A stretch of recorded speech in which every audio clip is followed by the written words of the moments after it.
Olá, foto oficial feita. Agradecemos mais uma vez a participação dos senhores e senhoras. Os convidamos a tomarem seus lugares na plateia, com exceção do senhor Marcos Heleno e a doutora Juliana Guise, que permanecem no palco para assistirem à continuidade da programação. Bom, já vou dando os recados. Antes de iniciarmos, eu gostaria de informar que os participantes do Metro Legal 2023 poderão interagir com os integrantes dos painéis ao final das apresentações.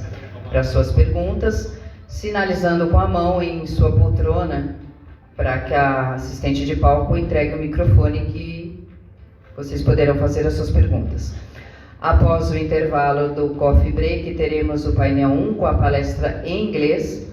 Então, aqueles que necessitam de tradução para português devem retirar o fone na recepção do evento, deixando um documento com foto. Informamos ainda que os painéis terão apresentações sequenciais dos palestrantes e, ao final das apresentações, terá um debate coordenado pelo moderador do painel, respondendo a todas as perguntas. Além disso, ao final de quaisquer apresentações, estaremos apresentando um Media Code, onde basta apontarem a câmera de seus celulares para terem acesso às apresentações diretamente nos seus aparelhos de modo offline. Informamos ainda que os inscritos receberão o certificado digital de participação no e-mail cadastrado e neste mesmo e-mail terá um formulário de avaliação do seminário e que, se respondido, receberá a gravação de todo o evento. E como último recado, ao final do dia de hoje, teremos o lançamento da segunda edição do International Conference of Waiting 2026 e também um coquetel de confraternização para todos os participantes do Metrologia Legal 2023. Bom, neste momento daremos início aos trabalhos e apresentaremos a palestra de abertura com o tema A ENIC e a modernização da metrologia legal. Como moderador do painel, eu apresento o Sr. Marcos Heleno Gerson de Oliveira Júnior, superintendente do IPEM de São Paulo. Apresentando, Marcos é engenheiro de fortificação e construção, mestre em engenharia de transportes, ambos pelo Instituto Militar de Engenharia. Possui MBA em governança corporativa pela Fundação Getúlio Vargas, experiência com gestão em tecnologia, regulação de mercado, pesquisa científica, administração pública e educação. Atuou como diretor de políticas regulatórias na Secretaria de Regulação e Supervisão da Educação Superior, MEC, e na atualidade é superintendente do IPEM de São Paulo. E para apresentar a palestra de abertura com o tema A Estratégia Nacional da Infraestrutura da Qualidade e a Modernização da Metrologia Legal, apresento a doutora Juliana Guise Pires, diretora do Departamento de Política de Propriedade Intelectual e Infraestrutura da Qualidade do MEDIC. Juliana, ela é servidora pública federal da carreira de analista de comércio exterior, de 2010 a 2022. Trabalhou na Secretaria de Comércio Exterior, sendo sua última função a de coordenadora geral de convergência regulatória e barreiras às exportações, onde atuou em temas regulatórios, em especial barreiras técnicas ao comércio e boas práticas regulatórias em negociações e fóruns multilaterais, regionais e bilaterais. Atuou ainda na Agência Nacional de Vigilância Sanitária, Anvisa, e no governo do Distrito Federal. É bacharel e mestre em Relações Internacionais pela Universidade de Brasília. Eu passo a palavra ao moderador, Sr. Marcos, para suas contextualizações iniciais e, em seguida, a apresentação da doutora Juliana. Sr. Marcos, palavra sua. Bem, nós temos aqui a presença da Juliana, diretora de uma área nova, tá? Que é A área de infraestrutura da qualidade ela não existia tanto na estrutura do MDIC antiga, quanto da Secretaria de Produtividade e Emprego, a CEPEC, que fez esse papel no governo passado. Então isso já mostra um avanço dentro da estrutura de Estado, da importância da infraestrutura da qualidade como uma área estratégica. A partir do momento que o ministro Alckmin percebe essa importância e coloca dentro da estrutura do Ministério uma diretoria voltada para a propriedade intelectual e para a infraestrutura da qualidade, ele já faz uma sinalização que esse é um tema estratégico para o atual governo. Isso é importante, porque a infraestrutura da qualidade ela é essencialmente um tema de Estado. Então, o Estado brasileiro tem que estar preocupado com isso, independente de qual seja o governo, corrente ideológica, porque ele é um instrumento que vai estar presente nas relações comerciais, né, na realidade das pessoas, no dia a dia da sociedade e nesse grande impulsionamento de produtividade e competitividade. Então, o MDIC, quando estrutura essa diretoria e convida a Juliana para ser a diretora dessa área, ele já aponta, né, esse caminho, que é um caminho de relevante e de importância. E a Juliana já começa o seu trabalho tendo esse grande desafio, né, de estruturar uma estratégia, porque você precisa saber para onde você vai caminhar, como é que você vai se estruturar, como é que você vai chegar lá. E isso é um grande debate que é feito dentro da sociedade e que a Juliana vai poder comentar um pouco, para passar a sua visão, que é muito importante para a gente. Então, não é meu papel aqui fazer esse spoiler, né? Eu acho que o papel como moderador é ressaltar a importância desse tema, né, a dificuldade, né, o problema que tem na sua origem e a Juliana sim poder explorar como é que o governo está vendo essa questão da infraestrutura da qualidade, como se estruturou e como está avançando dentro dessa questão. Por parte do IPEM e por parte do próprio Estado de São Paulo, a gente vê com muito otimismo esse movimento, com muita atenção e procurando sempre identificar como é que a gente pode colaborar, como é que a gente pode ajudar nesse processo e como é que a gente pode apresentar as nossas dificuldades do dia a dia, né? O que a gente vê na realidade e aproximar, que é sempre essa a dificuldade quando a gente fala em políticas públicas do país, né? Você tem um país muito grande, um país muito desigual, né? São 27 estados aí de diferentes realidades e o governo federal, de alguma forma, tem que estar atento a todos esses estados, a todas essas necessidades e tentar buscar uma conciliação possível de todos esses interesses. Não é uma tarefa fácil, é uma tarefa que exige pessoas muito abnegadas, né, dispostas a enfrentar esses desafios. E estruturar uma política dessa, a gente entende toda a dificuldade e toda a questão envolvida.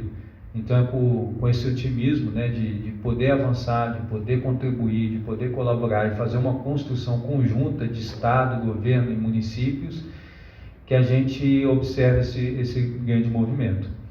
Então, convido a todos com muita atenção, né, prestar atenção na doutora Juliana, no que ela tem a nos dizer, e depois poder conversar um pouco sobre isso, né, sobre o que ela vai nos trazer, e tentar entender como é que os elementos que estão envolvidos na metrologia legal podem fazer para contribuir para esse debate, para essa realização. Tá? Obrigado. Pode iniciar, doutora Juliana. Muito obrigada, Gerson, pela introdução. Estava aqui comentando com ele nos bastidores que nas minhas falas, que eu quero sempre tê-lo aqui ao lado, porque as nossas falas sempre se complementam, são sempre sinérgicas e acho que essa é a mensagem principal para um desafio dessa natureza, de estarmos falando aqui de infraestrutura da qualidade, de metrologia legal, de construção de uma estratégia de longo prazo que envolve uma diversidade de atores. Então, agradeço aí as palavras iniciais que trazem esse contexto da nossa participação, da nossa intenção em Acho que não está pegando. Foi.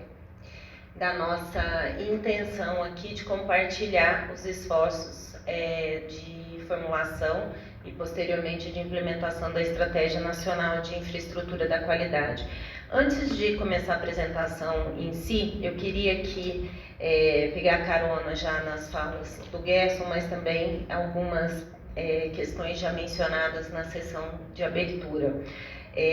A questão da gente olhar para o mercado internacional, né?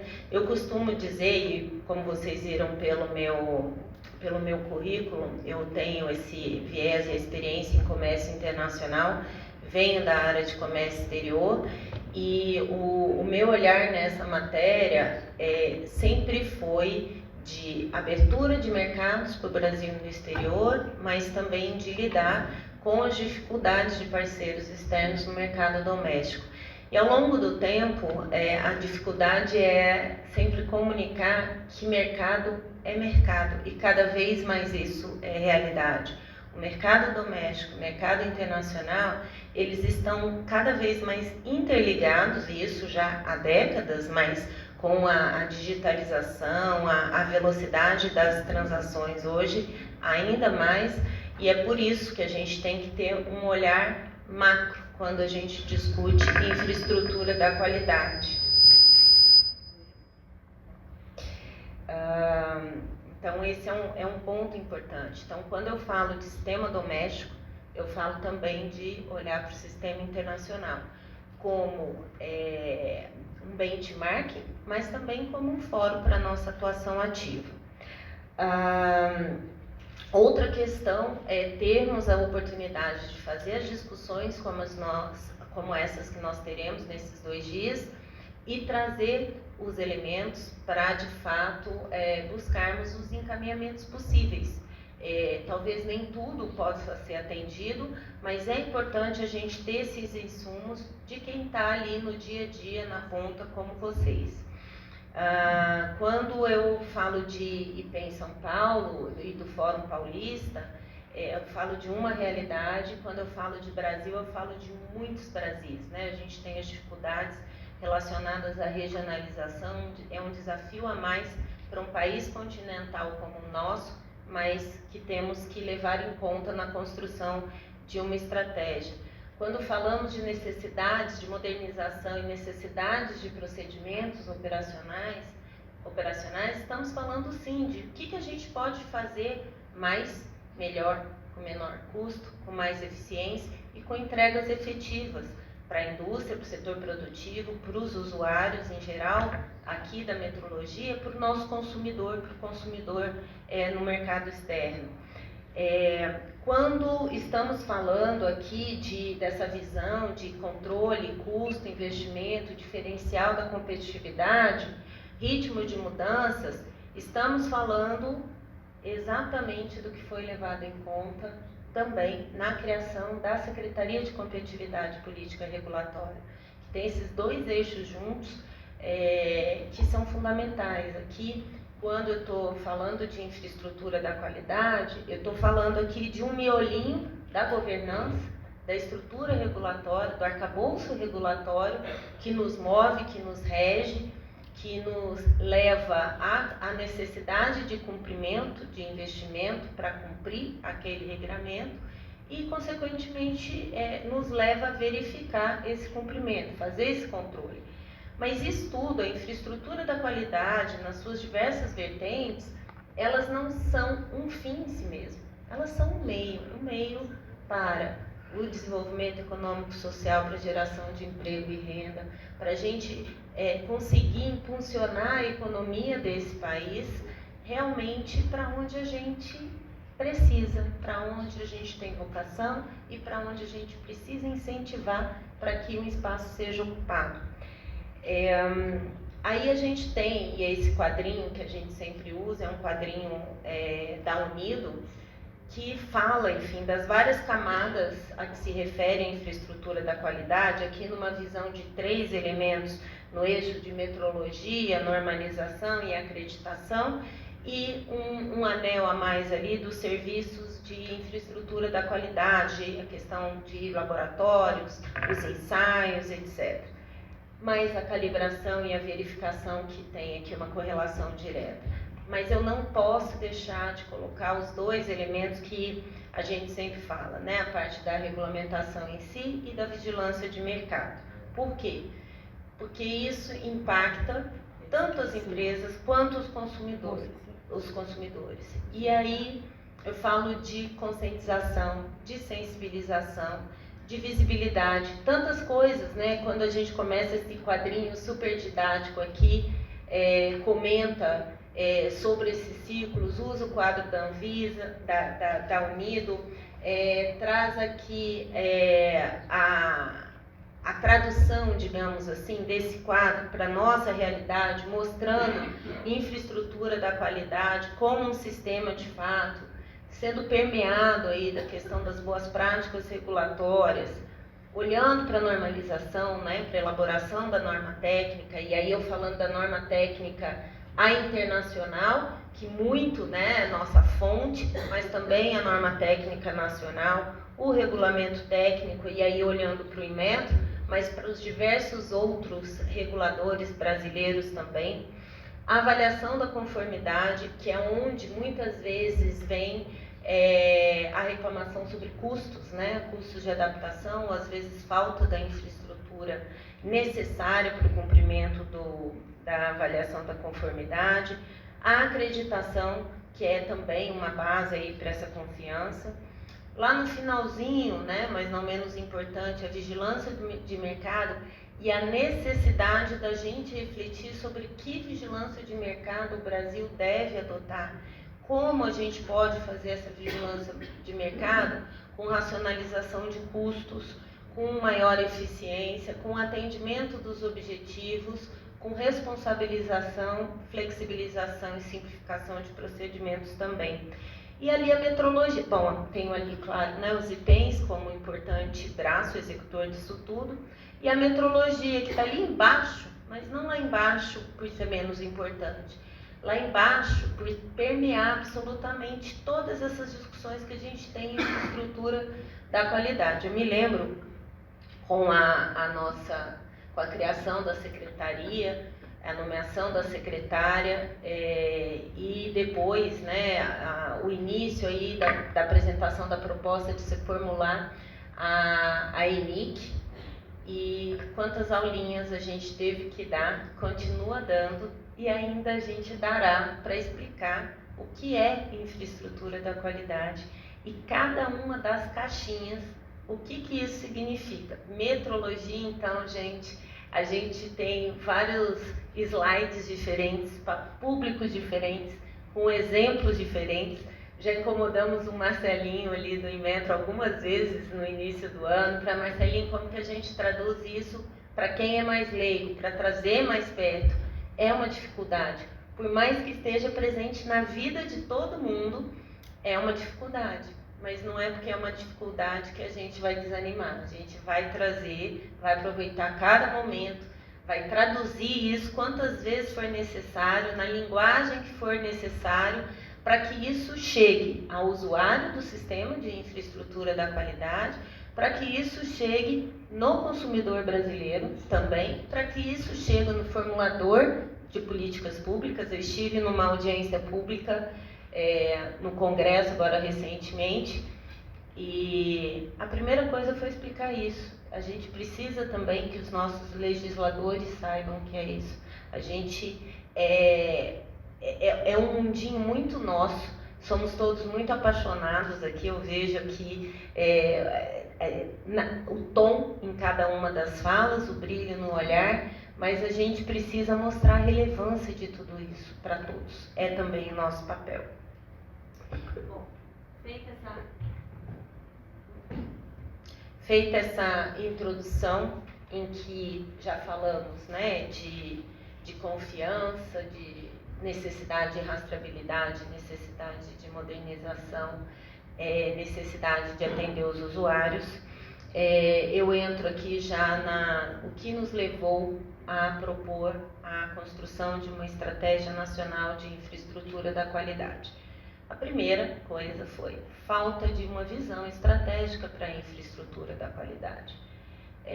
Para que precisamos ter um sistema de infraestrutura da qualidade em que juntos operemos, em que juntos formulemos, em que juntos atuemos, avaliemos e aprimoremos?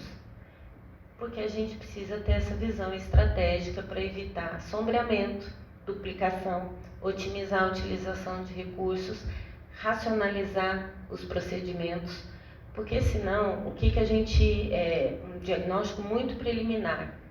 Às vezes a regulamentação de um órgão duplica ou sombreia a regulamentação do outro. E o usuário faz o quê? Qual que ele vai seguir? Como que ele vai se adaptar a dois requisitos que nem sempre são congruentes? Às vezes se define um regulamento técnico e não se tem ainda uma metodologia para fazer a avaliação da conformidade. Às vezes você tem alguma coisa que é harmonizada no Mercosul, na metrologia tem algumas questões ali harmonizadas que nem sempre batem. Como que a gente vai administrar isso? Alternativas. Que alternativas eu tenho? Eu estou escolhendo a melhor alternativa disponível? Eu poderia fazer isso de outra forma? Tem benchmarking para isso? Tem experiência de outro setor que pode valer para esse aqui? O Pansieri até comentou a importância da gente aprender também com outros setores. Então é isso. O primeiro item, uma falta de visão estratégica em algo tão estratégico, tão relevante, e uma ferramenta que impacta tanto a economia e a sociedade. Já comentei nas adequações de marcos legais e regulatórios de IQ, alguns mapeamentos foram feitos e outros ainda o serão. Ações isoladas do governo e demais atores, isso é uma questão, cada um trabalhando na sua caixinha, sem conversar com o outro, sem conhecer o que o outro faz, sem ver como pode ser complementar. No relançamento do Cometro esse ano, foi surpreendente, assim, para muitos, a fala de diversos órgãos brasileiros enquanto usuários do sistema de infraestrutura da qualidade. Muita gente dentro do governo não sabia que o sistema de infraestrutura da qualidade tinha um governo ali que também utilizava desse serviço, que também precisava de uma visão mais integrada da infraestrutura da qualidade. Então, para dizer que não é uma particularidade só dos consumidores, só do setor produtivo, só dos atores da IQ ou da metrologia, mas também da gente no governo. Temos uma lacuna aí a suprir. Com isso, essas ações isoladas tendem muitas vezes a ser descontinuadas quando tem mudança de governo. Isso leva a um desperdício de recursos, a um desatendimento, às vezes, de algo que estava funcionando. Então, é algo também que foi mapeado, diagnosticado. Questão do não cumprimento de requisitos obrigatórios, de falsificações e fraudes, que é outra realidade a ser enfrentada. Uma inserção internacional também pouco estratégica nessa área de infraestrutura da qualidade, ou seja, a atuação do Brasil em alguns fóruns internacionais, talvez precisasse ser mais ativa e mais proativa. Carência de profissionais com competência na área de IQ, ou seja, a gente precisa ter formação de profissionais, formação qualificada para atuarem nesse mercado. Falta de conhecimento da sociedade em geral sobre o que é IQ e a sua importância, que também já comentamos. E com isso, assumimos aí o desafio de mostrar a infraestrutura da qualidade no âmbito de um pacote que a gente intitulou de Estratégia Nacional de Infraestrutura da Qualidade, a ENIC, que tem como, enfim, vetor principal a IQ, de fato, como ferramenta estratégica para apoio de políticas públicas, e isso de alcance transversal. Esse é um diferencial também bastante importante, até nessa reconfiguração do MIDIC, na criação da Secretaria e do Departamento no âmbito da Secretaria de Competitividade. Esse olhar transversal. por óbvio que a gente continua tendo uma inter-relação muito direta com política industrial, com o próprio CNDI, com as missões do CNDI, reconhecendo a IQ como ferramenta estratégica, mas também a IQ é ferramenta estratégica para a política pública de sustentabilidade, de comércio exterior, de micro e pequenas empresas, de defesa, de tantas outras. Esse é um olhar mais abrangente da ENIC. A necessidade de coordenação dos atores, atividades e iniciativas em que o olhar, aí, aquilo que eu disse, né, e que não como fim, mas como um meio, o olhar para desenvolvimento econômico, sustentabilidade, desenvolvimento tecnológico, inovação, é fundamental. A IQ não é um bichinho estranho que não se comunica com o resto, não. Ela é uma ferramenta muito importante para a gente buscar uma sinergia de esforços públicos e a gente conseguir a devida institucionalidade e governança para trazer os resultados que a gente espera para uma maior eficiência da IQ e para maiores entregas para a sociedade. Bom, com isso a gente espera que a ENIC contribua com simplificação, desburocratização e desenvolvimento tecnológico, e quando a gente fala de simplificação e desburocratização, é um olhar de risco e de proporcionalidade, também responsabilização a partir do momento que eu simplifico. Eu não posso perder de vista a questão da responsabilização, ou seja, em caso de desvio, como alcançar quem descumpriu aquela regra. A própria melhoria da competitividade do setor produtivo, o Gerson comentou aqui, né, a visão de que isso também é investimento, é um diferencial competitivo. Ampliação de acesso a mercados no exterior, nesse olhar de que se eu estou fazendo aqui, eu estou fazendo para o meu mercado e também eu devo pensar na possibilidade de acessar os mercados lá fora. Se não com o produto final, muitas vezes eu faço parte de uma cadeia. Esse olhar de cadeia também é importante para a infraestrutura da qualidade. Maior qualidade e segurança dos produtos e serviços e processos. E aí, quando eu estou falando disso, a confiança e a credibilidade é o que está, né, como base disso. Muito simplificando, esse é dos exemplos frugais que a gente coloca, né? Que 1 quilo de feijão tem 1 quilo de feijão, é a coisa mais simples que a gente pode pensar, mas isso pode ser uma lesão ao consumidor, né? Parece uma coisa básica, que 1 quilo de feijão tem 1 quilo de feijão, que o aparelho que otimiza todo um processo de fabricação e, portanto, diminui os custos aproveitando determinados materiais pela forma que aquilo é cortado, por exemplo, também é importante em termos de melhoria de processo. E atração de investimentos. E aí, atração de investimentos para o setor produtivo, mas também para o setor de infraestrutura da qualidade. Para a gente ter uma infraestrutura da qualidade de ponta naquilo que a gente precisa oferecer para o nosso setor e evitar, por exemplo, que ele tenha que fazer determinados procedimentos fora por simplesmente não conseguir fazer aqui. Por outro lado, também fazer parcerias, porque parcerias nos levam a atividades cooperativas que também têm interesses de grupos que hoje atuam globalmente. Bom, tendo então aquele diagnóstico em mente, o pano de fundo da recriação do MIDIC e da própria SCPR, que o Gerson já comentou, não vou entrar, e uma coordenação muito estreita, uma parceria muito estreita entre o MIDIC e o Inmetro. O meu papel lá no DEPIC é complementar ao papel de supervisão administrativa e de gestão que a Secretaria Executiva já tem ao longo dos anos com o Inmetro e com outras vinculadas. É um papel de coordenação mais substantivo, ou seja, um alinhamento em termos de políticas públicas de fato. Não à toa o presidente, a secretária e as equipes estão em constante diálogo nos diversos níveis. Estivemos lá no Inmetro em uma missão que certamente será a primeira de várias que faremos, para que a gente faça de fato que o resultado não seja apenas um desenho feito em Brasília, pela burocracia, sem aplicabilidade na vida real. A gente precisa construir esse processo juntos e isso começa da nossa relação com o próprio Inmetro.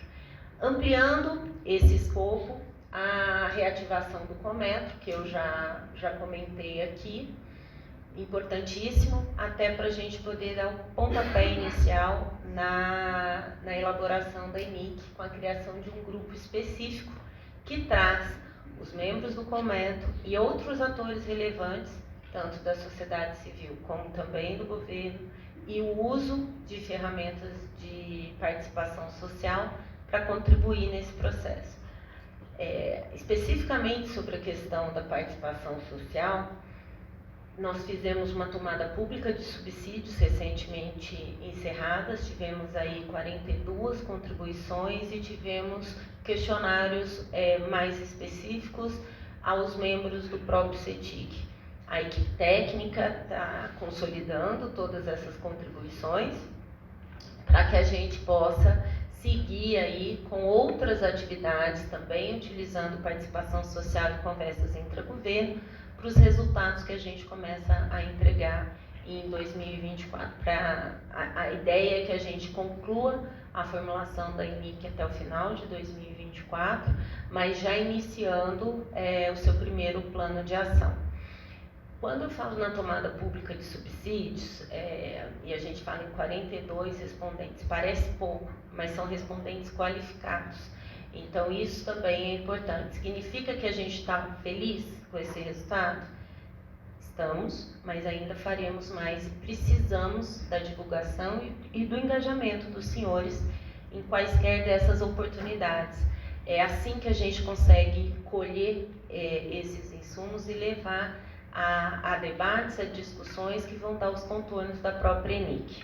Adicionalmente, a gente tem uma atividade aí em conjunto com a CNI, que é uma série de eventos que propicia essas discussões mais específicas, que é o IQ em Foco. Já tivemos 2 edições, devemos ter a terceira proximamente.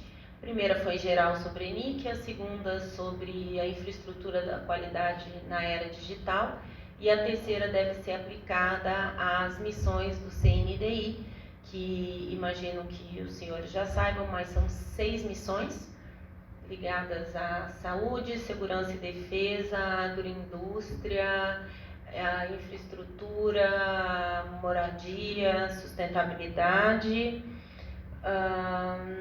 Temos mais 2 que me fugiram aqui e que tem a IQ como ferramenta estratégica. Ao longo desses meses, e a gente aguarda aí os resultados das principais diretrizes do CNDI para a política industrial, buscou-se levantar informações sobre a IQ, o que haveria de demanda em relação à IQ para o cumprimento dessas missões do CNDI.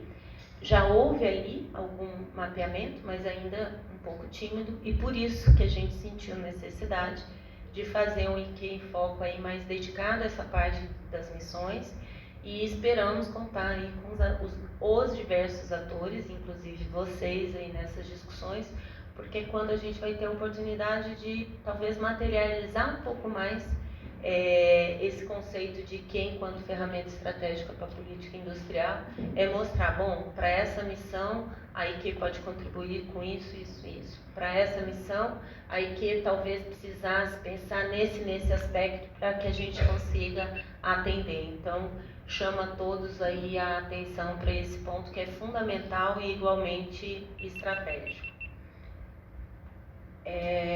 Bom, e como que a gente vai construir, né, essa estratégia?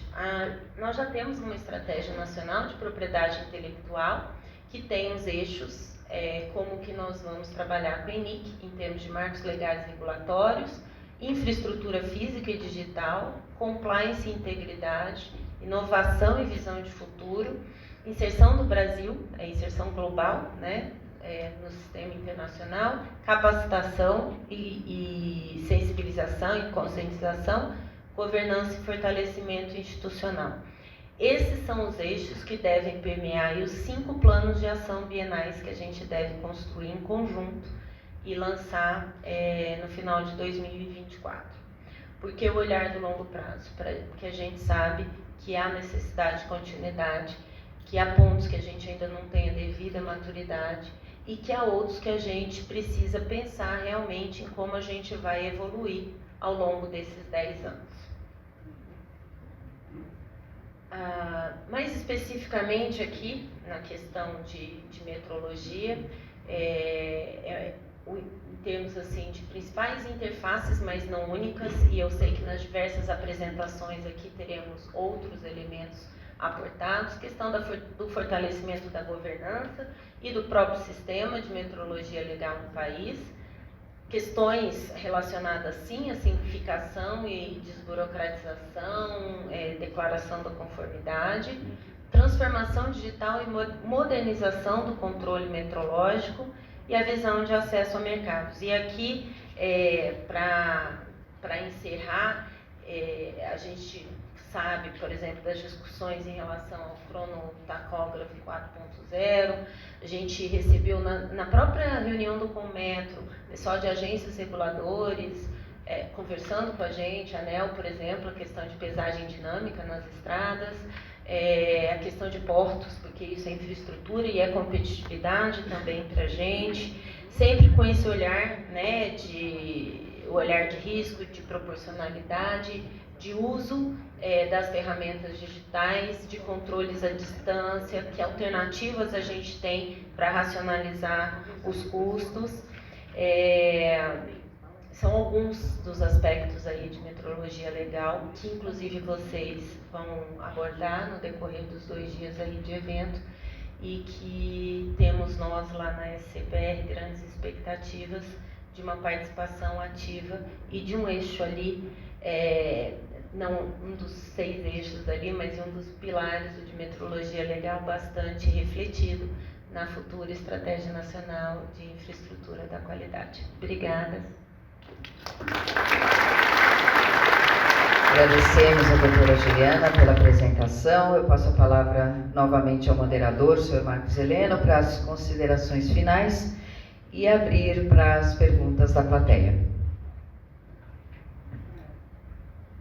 Bem, tivemos a apresentação da doutora Juliana, bem elucidativa sobre como a diretoria da DEPIC está trabalhando a questão do desenvolvimento da estratégia.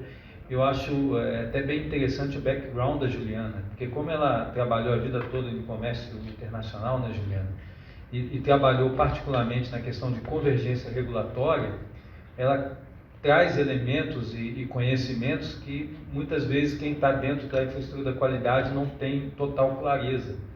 E eu acho que essa é uma conexão muito importante, porque a infraestrutura da qualidade ela é uma ferramenta que eu acho que promove a convergência regulatória, né? Porque no Brasil você tem os vários agentes reguladores, como os outros países têm, mas via de regra você vai acabar afunilando nas estruturas que vão fazer a avaliação da conformidade, vão fazer a acreditação e uma série de coisas. Tanto que hoje é normal o organismo de certificação está trabalhando regulamentos do IMETRO, mas também regulamentos da Anatel, da ANEEL e outros adiante. E aí eu aproveito para começar essa fase de pergunta, deixando essa pergunta para a Juliana. Em que medida essa experiência que ela traz, esse background de comércio internacional, facilita e traz preocupações para como vai se desenvolver a Estratégia Nacional da Infraestrutura da Qualidade? Agradeço a pergunta. Primeiro, a questão de observância aos compromissos internacionais que o Brasil tem, especialmente na área de barreiras técnicas. A gente tem a Organização Mundial do Comércio, então nós temos compromissos a serem seguidos. Um deles é em havendo normas internacionais relevantes, vigentes, que a gente as adote no nosso processo de regulamentação doméstico. E não sendo possível, que a gente tenha justificativa para tal. Por que isso? A ideia de você ter normas internacionais é justamente, a gente sabe que nem todos as cumprem, que não é um copia e cola, que pode haver adaptações a situações domésticas específicas, mas a ideia é que quanto mais você trabalhar com a base internacionalmente acordada, mais fácil se daria o comércio entre os países. É isso que está ali na base. A questão da proporcionalidade não gerar ônus é mais do que o necessário, é outra preocupação do cenário internacional e que se traduz também no contexto doméstico aqui na IQ. Mas a questão, por exemplo, de sermos tomadores aí, né, de normas ou de regras definidas lá fora, quanto mais participação ativa a gente tem, aí a gente tem OML e BIPM aqui como exemplo, eu saí da Esther aqui, da própria OMC, entrando ou mesmo a ISO e seus comitês técnicos. Quanto mais ativo eu for, maior a chance de eu conseguir influenciar esse processo. A gente sabe que tem toda uma dinâmica ali, mas é importante a gente estar antenado com isso para trazer aqui para a gente essas discussões. E a importância, eu acho que a minha principal contribuição nisso é que quando a gente construa a ENIC, quando eu falo com os reguladores, com o setor produtivo, com o consumidor, eu possa relembrar que existe um mundo à nossa volta, esse comércio, esse cenário global, que nos permeia diretamente nos diversos elementos de IQ e não diferentemente também de metrologia legal.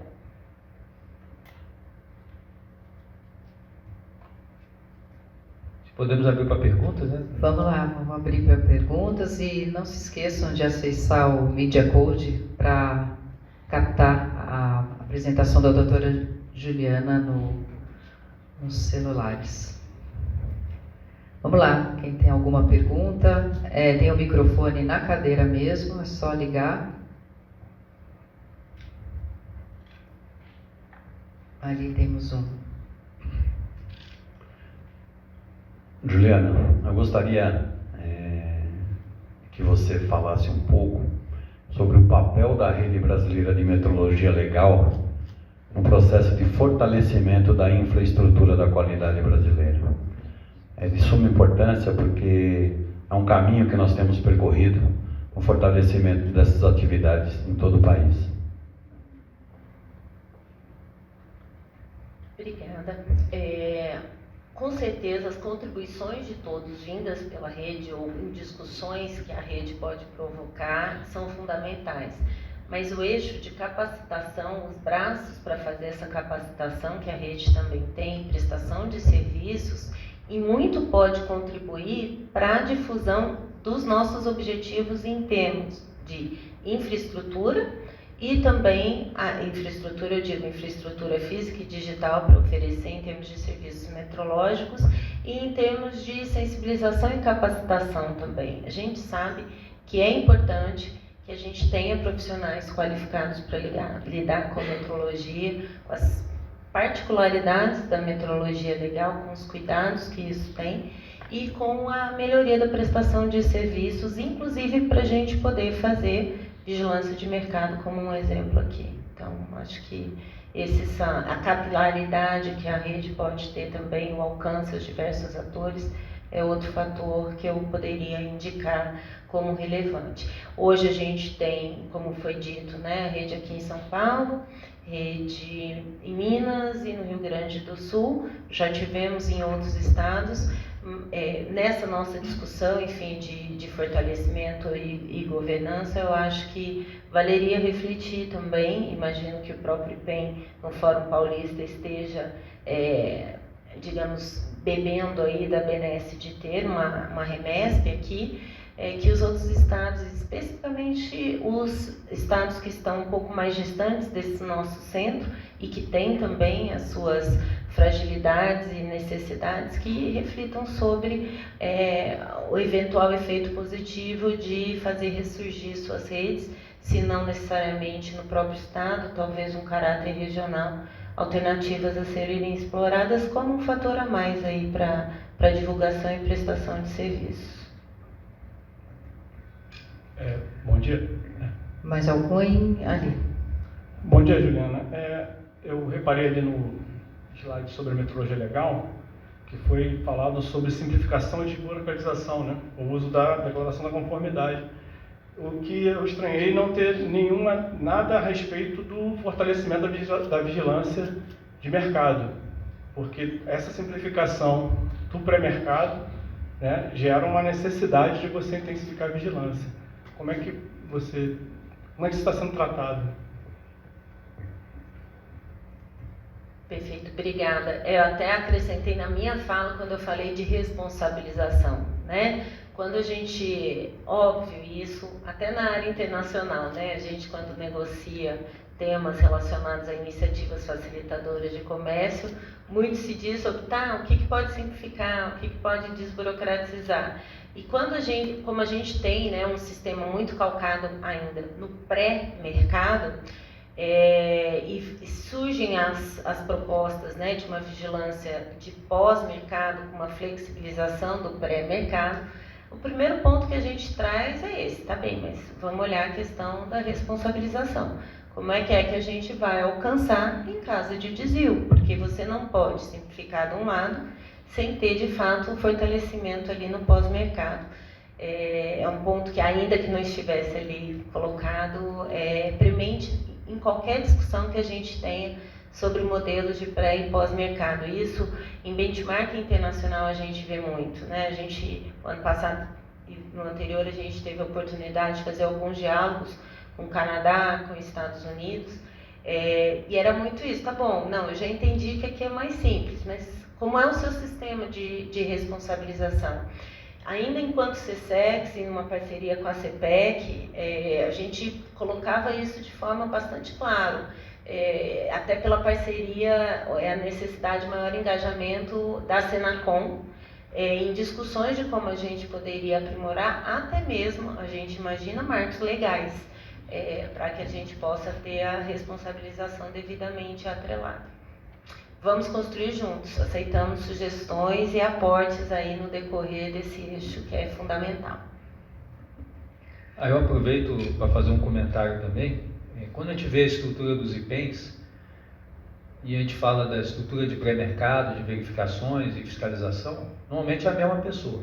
Tá? A mesma pessoa que está nas ações de pré-mercado é a mesma que está na vigilância de mercado.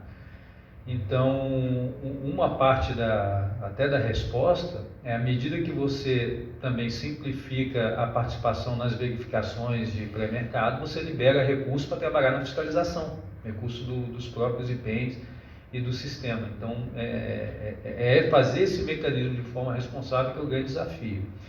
E tem muito, quando a gente olha para o que é feito hoje, e aí por isso a avaliação de risco eu acho tão importante, né? Porque tem atividades que tem alto risco e atividades que o risco é baixo. E aí o risco é baixo, não é nem, a gente tem que lembrar aquela conjugação de probabilidade e impacto. Então tem atividades que até o impacto seria muito grande, mas você conhece muito bem os atores e você tem como identificar os atores. Então são poucos fabricantes, você conhece os fabricantes e você sabe quem fabricou aquele produto. É uma situação.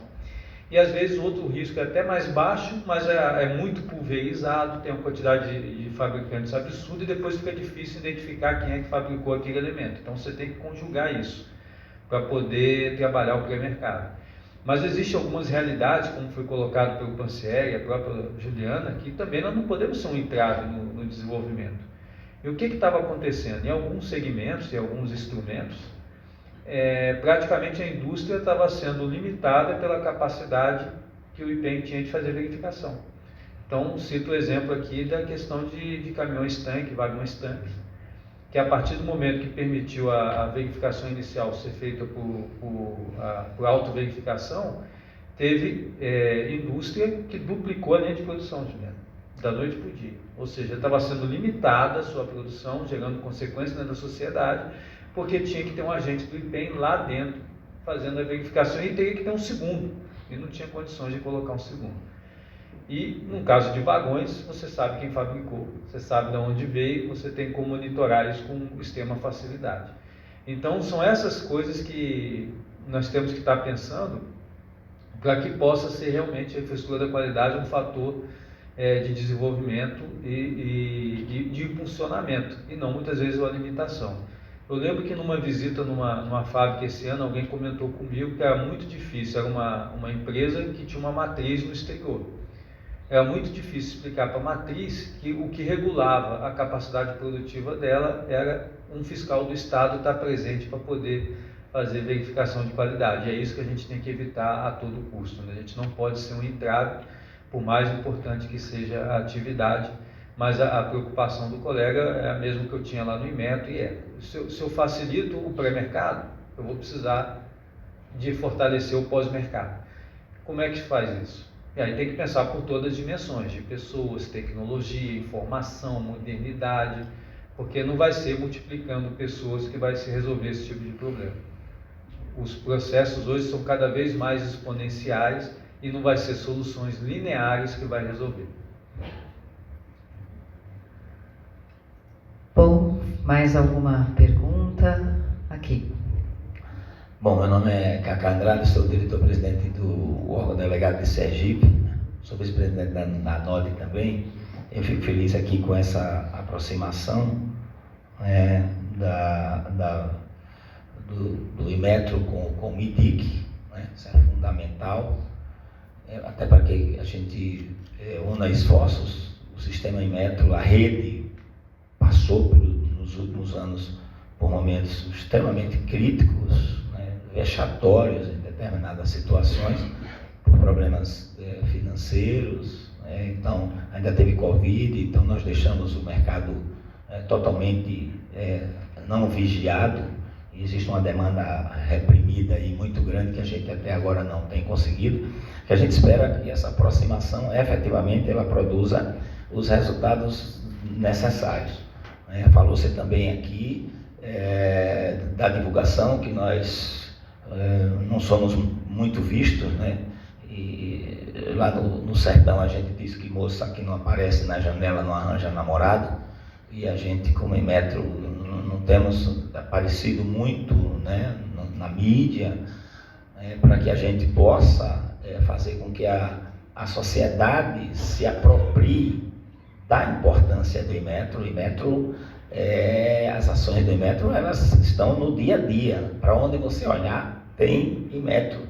Então, um órgão de uma importância estratégica para o desenvolvimento do país, para a proteção da sociedade, enquanto órgão defensor, né, da sociedade, naquilo que diz respeito, né? Você falou aí do quilo de feijão, e aí eu levo a um dos calcanhares de Aquiles da rede, que é exatamente as balanças. A gente tem que criar uma estratégia efetivamente para que essa profusão de balanças piratas gerando prejuízos aí enormes à sociedade. Nós temos uma outra linha também que é fios e cabos. Existem pesquisas de ordem de 70% a 80% dos fabricantes, claro, não é dos produtos que são colocados à disposição da sociedade, são irregulares, e aí acontecem aí os incêndios, e às vezes a pessoa pensa que o incêndio acontece na geladeira, no ar-condicionado e tal, mas ele acontece na parede, porque o fio ele é adulterado, né? Enfim, aí tem postos de gasolina, então tem uma série de coisas que precisam efetivamente serem enfrentadas de frente. É preciso também o envolvimento da classe política. Afinal de contas, o orçamento ele sai da classe política, ele sai do Congresso Nacional.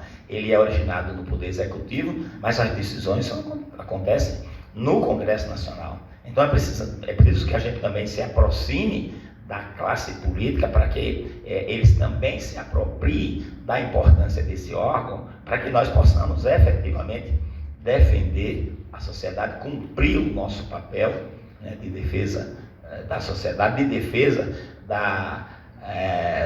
da concorrência justa, porque é extremamente injusto. Você vai em uma feira e tem um cidadão com a balança legal e o outro do lado com a balança irregular, e aí a gente fica, você fiscaliza o meu, mas não fiscaliza aquele. Enfim, são uma série de coisas que eu acho que precisam efetivamente de que a gente se una, e eu fico feliz com essa criação, né, do Departamento de Política de Propriedade Intelectual e Infraestrutura da Qualidade do MIDIC, mas que atue de forma integrada, né, com o Inmetro, que por sua vez vai atuar de forma integrada com a rede, porque o sistema né, ele é integrado, são anéis de uma mesma corrente que precisam trabalhar de forma integrada para que a gente possa efetivamente melhorar o sistema de proteção à sociedade, de regulação, de vigilância do mercado, de proteção da indústria nacional. Não é proteção da indústria nacional no sentido de produto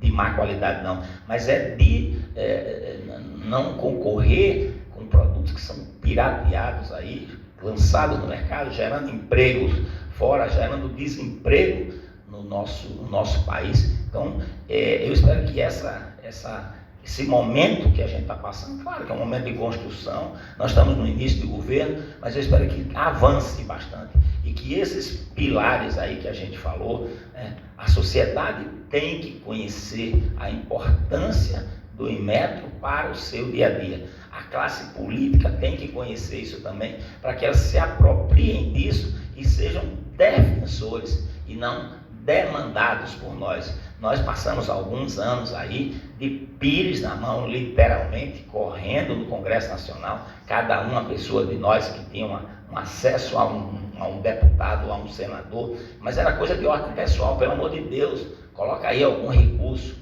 Teve órgãos aí que deixou de pagar salários, que deixou de fiscalizar, enfim. Então, é preciso que a gente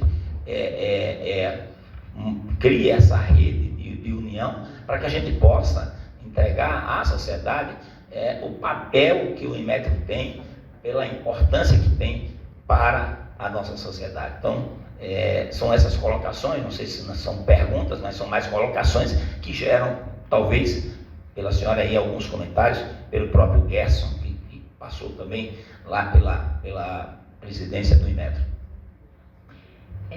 Obrigada. E com isso, eu vou complementar aqui, vou retificar e complementar a resposta ali para o Pansieri. Temos as duas redes, né? As redes REMESP e a RBMLQI. E então vou complementar. Faltou cafeína hoje de manhã aqui, então peço perdão, mas obrigada aqui pela oportunidade de eu comentar sobre a rede. Também isso está no nosso radar, não apenas nas conversas do presidente, do próprio Inmetro em alto nível, e nessas conversas usualmente nós acompanhamos o secretário e eu, porque é um braço executor importantíssimo, onde a gente tem as ramificações aí do Inmetro enquanto braço executor no país inteiro. Tivemos que nos inteirar dessas informações, também nessa missão, acho que ficamos uma manhã sabatinando ali a Cored, perguntando, levantando dados, tentando entender esse sistema, a rede por dentro, a realidade aí de cada estado, porque isso é fundamental, né? Qualquer demanda em relação, por exemplo, ao orçamento, passa pelo Ministério, passa por gestões ali junto ao Executivo, mas também ao passar pelo ministro, que é o vice-presidente, também precisamos passar com a riqueza de dados, enfim, para entender a demanda como um todo. Então, quando a gente fala do estímulo ali de fortalecimento institucional, a gente também está falando e olhando para a atuação dos IPENs, para as necessidades dos IPENs, para eventuais readequações dos IPENs, né? Quer dizer, como que a gente pode eventualmente reinventar, né, esse sistema dos IPENs de forma a que, de fato, ele faça as entregas que são esperadas, que a gente sabe que a coxa é curta para todo mundo, em termos de orçamento público, né? Então, o orçamento não é infinito, a gente sabe da situação ao longo dos anos, a gente tem se inteirado muito, né, e agora tendo ali alguns diretores que vivenciaram, né, a experiência ali enquanto IPENs, está no nosso radar, enquanto DEPIC, enquanto secretaria, enquanto MIDIC, certamente será um dos elementos aí discutidos na formulação da ENIC e, obviamente, fundamentais também para a implementação de muitas das ações que estarão previstas aí ao longo dos 10 anos. Eu queria fazer apenas um comentário e parabenizar pela reativação do Cometro, tá? Então, nós fundamental que o Cometro tenha sido reativado e que ele produza os frutos necessários dessas discussões, ok? Muito obrigado. Vamos só para mais uma questão ali no canto e vamos encerrar. Pode fazer. Ligar o microfone, por favor. Bom dia a todos. Queria parabenizar pelo evento. E como a questão que foi levantada sobre a questão dos IPENs, e eu como representante do IMEC também, da Paraíba, queria saber uma forma de como unificar mais esse trabalho dos IPENs para que seja uma forma realmente unificada do trabalho de todos. São Paulo aí, o Marcos Guedes, é uma referência para todos nós, dos outros estados, e também de saber como levar não somente à indústria, mas também ao consumidor, a importância desses valores, como fazer políticas para levar e fazer com que as pessoas entendam a importância do Inmetro e dos IPENs e IMEC.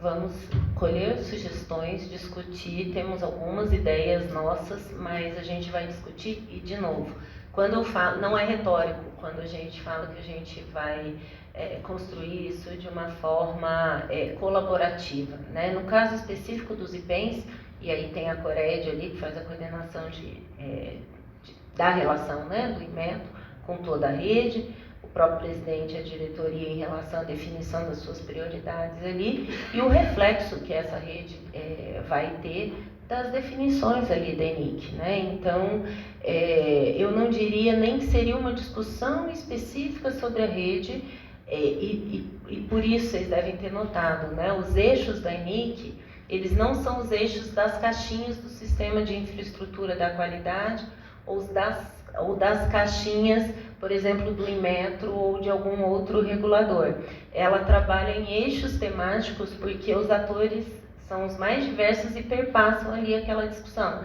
Na parte de vigilância de mercado, eu vejo muito premente a participação ali do próprio IPEM, mas também, de outro lado, isso retroalimenta as definições que a gente pode vir a ter, e aí não só do Inmetro, né, mas de outros reguladores também, as definições em relação aos requisitos e aos procedimentos de avaliação da conformidade exigidos, ou dessas questões.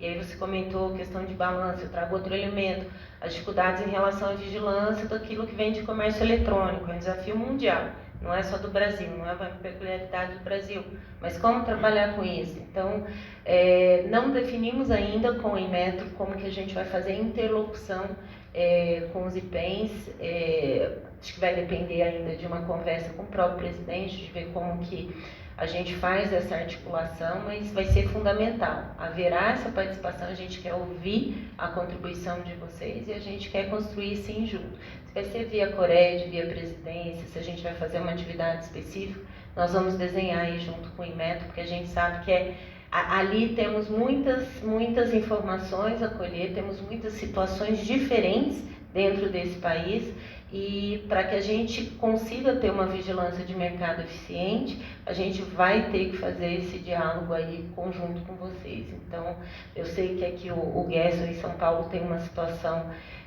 bastante peculiar, mas a gente vai olhar para o sistema como um todo, para a rede como um todo, e inclusive aquilo que eu comentei, como é que a gente pode modernizar a própria atuação da rede em relação às restrições que a gente tem e aos mesmos desafios exponenciais, aí, né, em velocidade exponencial que a gente vai ter que atender. Mas eu entendo que quando a gente foi discutir infraestrutura da qualidade, a primeira coisa que vinha à mente, até porque o nosso vice-presidente foi governador, isso tem a ver com os IPENs. Então há essa clareza e sim, há uma necessidade da gente fazer essa sensibilização também para o consumidor, como eu comentei, não apenas para a indústria. E aí é de que como um todo, a gente sabe disso e deve alcançar e espera-se que alcance vocês, tá bem? Muito obrigada, não temos mais tempo, infelizmente. Então vamos encerrar. Obrigada mais uma vez pela participação. Eu vou entregar um certificado ao seu Marcos e à doutora Juliana e vamos fazer a foto oficial. E aí nós seguiremos para o coffee break e retornaremos ao painel desta manhã. Vamos à foto oficial.